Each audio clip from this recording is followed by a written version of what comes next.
సామెతల గ్రంథం 6వ అధ్యాయము 20-21 వచనాలు. నా కుమారుడా, నీ తండ్రి ఆజ్ఞను గైకొనుము, నీ తల్లి ఉపదేశమును త్రోసివేయకుము. వాటిని ఎల్లప్పుడూ నీ హృదయమునందు ధరించుకొనుము. నీ మెడ చుట్టూ వాటిని కట్టుకొనుము. నీవు త్రోవను వెళ్ళినప్పుడు అది నిన్ను నడిపించును. నీవు పండుకొనున్నప్పుడు అది నిన్ను కాపాడును. నీవు మేలుకొనున్నప్పుడు అది నీతో ముచ్చటించును. Praise the lord. దేవుని యొక్క ఉపదేశాన్ని కానివ్వండి, దైవజనుల ఉపదేశాన్ని కానివ్వండి, వాటిని ఎల్లప్పుడూ హృదయమునందు ఏం చేయాలి? ధరించుకోవాలి. మనం బట్టలు ధరిస్తాం, తర్వాత మన వస్తువులు ధరిస్తాం, అనగా వాచి ధరిస్తాం, తర్వాత ఉంగరం ధరిస్తాం, బంగారాన్ని ధరిస్తారు కదా. చాలామంది బంగారం అంటే పిచ్చి, ప్రీతి, ప్రేమ, మమకారం, అనురాగం అన్నీ వలమాలిన ప్రేమ దేని మీద? బంగారం మీద. సో చాలామంది బంగారాన్ని ఇష్టపడతారు, బంగారాన్ని వదిలిపెట్టలేరు. అలాగా బంగారాన్ని ధరిస్తారు. ఇక్కడ ఏం చెప్తున్నాడు దేవుడు? బంగారం ధరించుకోమని చెప్పలేదు కానీ, నగలు, వజ్ర వైడూర్యాలు ధరించుకోమని చెప్పలేదు కానీ, మిక్కిలి వెళ్ళగల బట్టలు కూడా ధరించుకోమని చెప్పలేదు. క్రైస్తవులు చూడండి, చాలామంది ముత్యాలు వేసుకొని ఉంటారు. ఆశ్రమంలో మంచి మంచి కాస్ట్లీ బట్టలు. బైబిల్ చెప్తుంది మిక్కిలి వెళ్ళగల వస్త్రాలు కూడా ధరించకూడదు. అది పేదవాడిని ఏం చేసినట్టంట? వెక్కిరించినట్టు అవుతుందట. ఇప్పుడు 1000-2000 ఓకే, సరే సూట్లు వేసుకుంటున్నారు కదా, అదొక 3000 అంటే 5000, 10,000 ఎందుకు? ఆ ధనాన్ని కొంచెం తగ్గించుకొని దాన్ని పేదలకి, సంఘములో పేద బిడ్డలు ఉంటారు, ఇంకేదో పరిచర్య ఉంటుంది, అవసరం ఉన్న వాళ్ళు ఉంటారు, అన్యులు ఉంటారు, సహాయం చేయడానికి ఎన్నో విషయాలు ఉన్నాయి.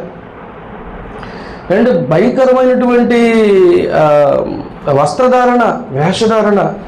ఆశ్రమంలో పాస్టర్ గారులు వారు అసలు దేవుని సేవకులాగా వాళ్ళు కనిపించట్లా. సినిమా హీరోకి వాళ్ళు ఏమాత్రం తీసుకోరు, సినిమా హీరోయిన్కి వాళ్ళు ఏమాత్రం కూడా తీసుకోరు. వారి పిల్లలు కూడా అలాగే తయారవుతూ ఉన్నారు. ప్రభువు ధరించమని చెప్పింది ఏంటంటే దేవుని వాక్యాన్ని, దేవుని ఉపదేశాన్ని ధరించమన్నాడు ఆయన. దేవుని మాటల్ని ధరించాలా, దేవుని వాక్యాన్ని ధరించాలా, దేవుని ఉపదేశాన్ని ధరించుకోవాలా, హృదయంలో ధరించాలా, మెడకు గడ్డేసుకోవాలా. ఏం చేయాలా? మెడకు కట్టుకోవాలా. దేవుని మాటలు మెడలో ఉండాలి. మెడలో చైన్ వేసుకోవడానికి చాలామంది ఇష్టపడతారు కదా, గొలుసు వేసుకోవడానికి ఇష్టపడతారు కదా.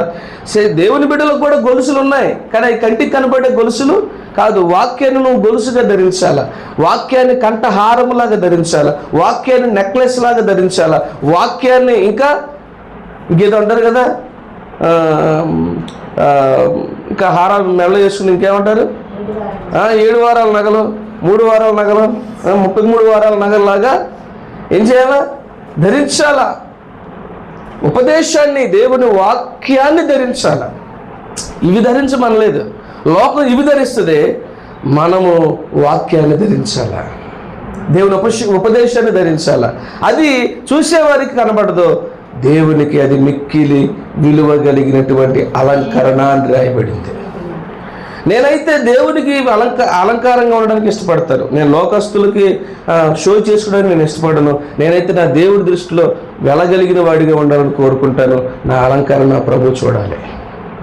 అందుకని నేను మాకు చక్కగా ఉంగరాలు ఉన్నాయి, పెళ్ళికి సంబంధించిన ఉంగరాలు ఉన్నాయి, మీకు చాలా ఉన్నాయి. మనకి ఎక్కువయ్యా, మనకు తక్కువయ్యా? మనం దేవుని వాక్యాన్ని గౌరవించేవారం. ధరించుకోవాల్సింది వాక్యాన్ని, ధరించుకోవాల్సింది దేవుని ఆజ్ఞని, ధరించుకోవాల్సింది ఉపదేశాన్ని, ధరించుకోవాల్సింది వీటిని, కానీ జిగేలుమనే బట్టలు కాదు. ధరించుకోవాల్సినవి ఎన్నో ఉన్నాయి. నీతి క్రియలు ధరించుకోవాలి, చక్కటి ప్రవర్తన ధరించుకోవాలి. లేడీస్ గట ముఖ్యమైన అలంకరణ ఏంటంటే లోబడే మనస్సు వాళ్ళకి అలంకరణగా ఉండాలి. మాట వినే మనస్సు లేడీస్కి అలంకారంగా ఉండాలి. సత్క్రియలు అంటే మంచి పనులు అనేది అలంకారంగా స్త్రీకి ఉండాలి. అది దేవుడి దృష్టిలో మిగుల విలువ కలిగింది. ఈ లోకంలో బంగారం ధరించుకున్న వాళ్ళని సపరేట్గా చూస్తారా లేదా? ఒంటి మీద ఎంత బంగారం ఉంటే అంత విలువ, అంత హోదా. అమ్మ బాబోయ్ అంత బంగారం అందరూ బాబోయ్ అన్నట్టుగా చూస్తారు. వాళ్ళకెళ్ళి చాలా ఇదిగా చూస్తారు.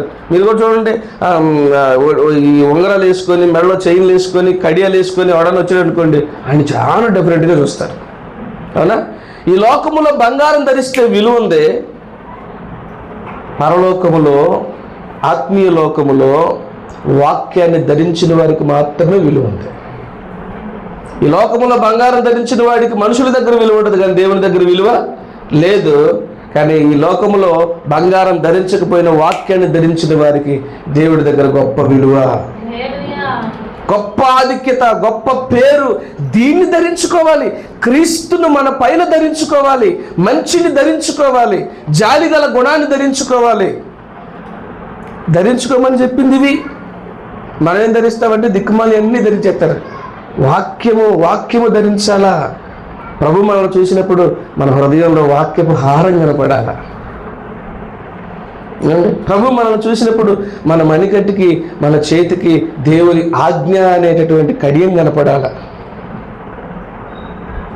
దేవుడు మనల్ని చూసినప్పుడు అంటే చక్కగా మన ఒంటి మీద దేవుని యొక్క ఉపదేశము అనేటటువంటి అలంకరణ కనపడాల. సత్క్రియలు, మంచి పనులు, ఇవి దేవుని దృష్టికి ఎంతో మిక్కిలి విలువ కలిగినవట. మామూలు విలువ కాదు, ఇది మిక్కిలి విలువ కలిగినది. దేవునికి స్తోత్రం. వాటిని ఎల్లప్పుడూ నీ హృదయమునందు ధరించుకుని, దేవుని ఉపదేశానండి ఎల్లప్పుడూ గుండెల్లో పెట్టుకోవాలండి. ఇక్కడ వినేసి వెళ్ళిపోవడం కాదు, ఇంటికి వెళ్ళి దాని గురించి నెమరేయాలి, ఆలోచించుకోవాలి. హృదయంలో ఆ వాక్యాన్ని భద్రం చేసుకొని ఇలాగ ఉన్నానో లేదా అని మేము పరిశీలన చేసుకోవాలి, పరీక్షించుకోవాలి. అప్పుడు అది మనం పడుకున్నప్పుడు మనతో మాట్లాడుతుంది, మనం లేచినప్పుడు మనతో మాట్లాడుతుంది.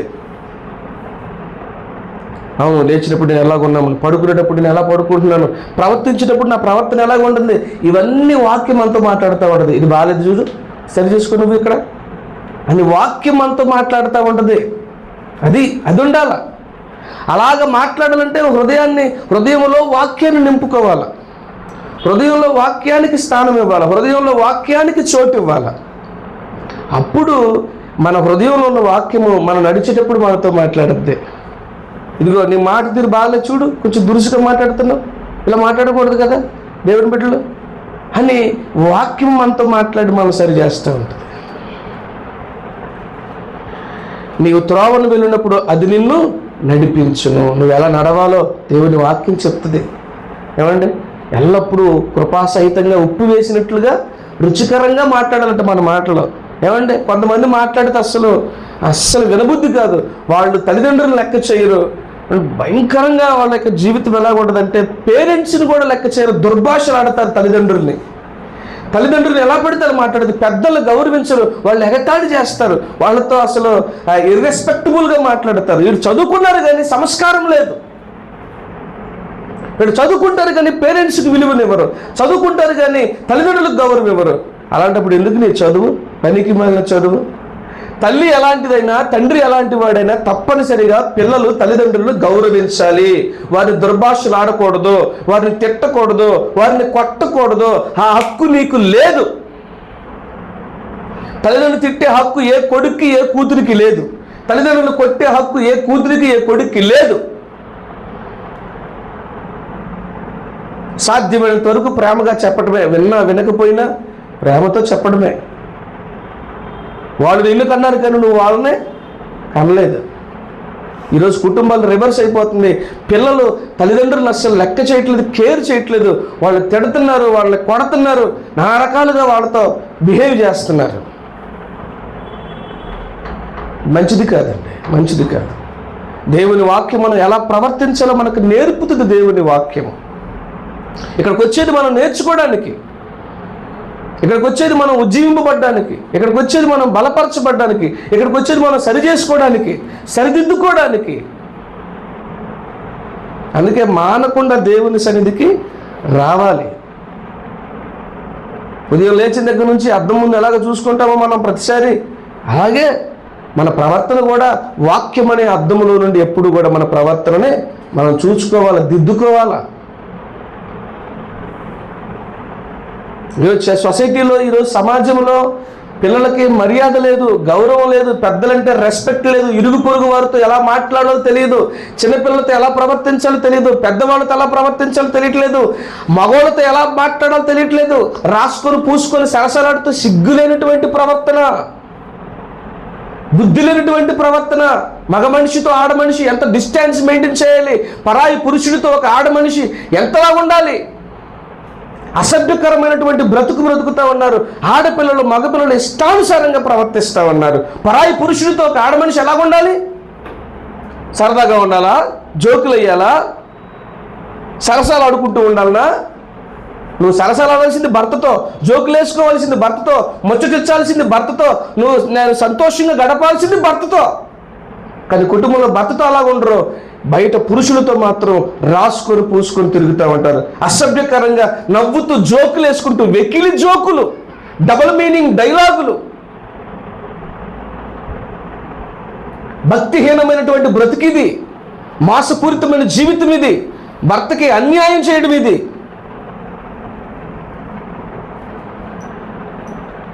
ప్రజలకి ప్రవర్తించడం ఎలాగో తెలియట్లేదు.